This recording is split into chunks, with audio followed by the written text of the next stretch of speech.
Ethan. Ethan, what's up, man? Aren't you a historical major? Yeah? Dude, I just watched this movie that I think you'd really enjoy. It's called Mr. Jones. Have you ever read Animal Farm by George Orwell? Well, fun fact, this movie actually kind of is like the story of how that happened and how it was created. It actually is the opening scene is with Mr. Orwell and referencing Animal Farm. Turns out it was I don't know if you know, I mean you're a historical major, so I'm sure you know, but then in 1933 there was a massive genocide of Ukrainian people on the countryside because the leadership under Stalin had a wonderful 5-year plan. And anyways, that's basically what the story is about. Is this character named Gareth Jones, and he's kind of the main protagonist throughout the story. And he and a whole bunch of other journalists. Well, sorry, I get a little flustered sometimes. Him and a whole bunch of other journalists go and venture to Moscow, and he's off put by a lot because it's off rip. You know that he's a very unbiased. He's big about his craft. He's a big craftsman about journalism. He loves journalism. He seeks the truth. It's really referenced throughout a lot. But there's so many good scenes in it. He meets other characters. This one's Ada, another protagonist in a way, the supporting cast. But either way, he basically is trying to get answers from the Soviet government and understand them. And then eventually he gets to this point to where he finds himself almost like seeing everyone lavishly lifestyle and often questions like what their main like focus are if they're because the main reason he came over there is because it opens up with him. He's in Germany. He's on a plane with Hitler. And he's like, we need you guys to be able to defend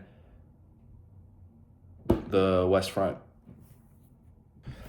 Basically questioning Moscow and the Soviet political figures if they're able to have the military power and strength to defend the Eastern Front because they're worried about Germany's power and soon to be World War, which, as we all know, happened. And all the Soviet political figures and military were basically saying, yes, absolutely, we can afford it, like almost mad at the fact that he was questioning the quota or going against the grain. And there's a lot of parallels between this movie and 1984 and Animal Farm. So I feel like if you've read those books or like George Orwell at all, I think you should either read those books and watch this or watch this and then read those books, especially Animal Farm, because it correlates directly with it. There's direct lines from Animal Farm in this movie, and they talk especially about that and the corruption. So Gareth Jones, Mr. Jones, he is continuing his journey to find all this truth, and then he eventually ventures on a train,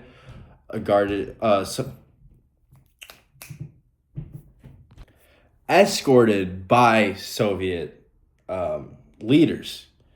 And eventually during this, he gets away from him and he gets into this cart with a whole bunch of Ukrainian people that are going to the countryside. And that's when he's directly exposed and firsthand experiences the harsh conditions of the Ukraine countryside, which was prominent at one point and gave food to the whole world. And now became unfertile, or like it just wasn't producing food as it was before. And under Stalin's leadership, they had to give all their food away to Moscow and to the government officials. So millions of people were dying.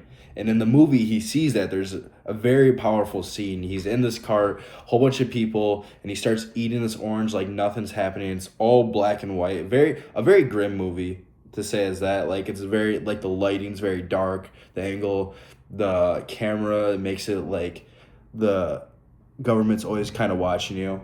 Parallels to 1984, but he's peeling this orange and he's eating it. Everyone's just watching him, and then like eventually he gives it to this kid, and they go huddle in this corner, and basically he's like, "Hey, can I buy your coat off of you?" to this one guy, and he says, "I don't want your money. I'll take bread though if you have it," just to show how dire the situation is and how bleak it is. And unbeknownst to Jones, he was like, sure, yeah, that's fine.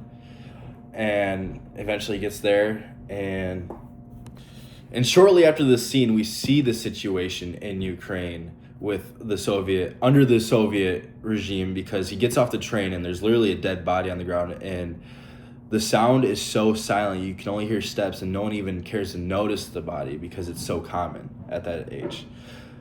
But anyways, I do think you'd really like it, especially since you are a historical major. I don't know if you like. I think it's very powerful, and I think it's very important to know, because there's certain things like Durante was the main antagonist, and his paper, which was shown in the movie, literally goes against Jones's claims, and he gets a Pulitzer Peace Prize, and it still is yet to be revoked from him to this day. So, Ethan, hey, it was good catching up with you, man. I hope to see you around. You should watch the movie sometime, though. Thank you.